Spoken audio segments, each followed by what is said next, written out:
ముఖ్యంగా టీయూస్ ప్రేక్షకులకు నమస్కారం.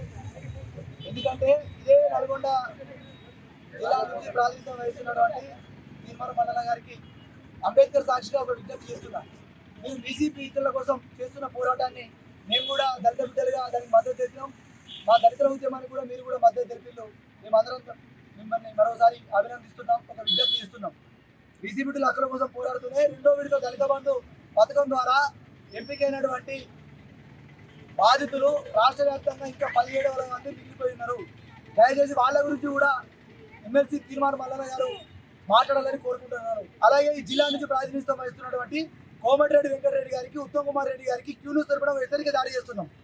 చింతకాని మండలంలో సాధ్యమైనటువంటి రెండో విడత దళిత బంధు నిధుల విడుదల, రాష్ట్రంలో కొన్ని ప్రాంతాల్లో విడుదలైనటువంటి రెండో విడత దళిత బంధు నిధుల విడుదలను మేము స్వాగతించినాం.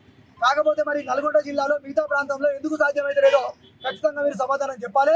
మార్చి 15వ తారీఖు వరకు మీరు రెండో విడత దళిత బంధు పథకం ద్వారా ఎంపికై జిల్లా కలెక్టర్ అకౌంట్లో డబ్బులు తక్షణమే వారికి ఎలక్షన్ కోడ్ ముగియగానే విడుదల చేయకుంటే 17వ తారీఖు తర్వాత రాజకీయ పార్టీలను, దళిత సంఘాలు, దళిత బిడ్డలు, దళిత బంధు బాధితులను కలుపుకొని ఖచ్చితంగా ఈ ప్రభుత్వానికి తగిన గురపాడని చెప్తాం.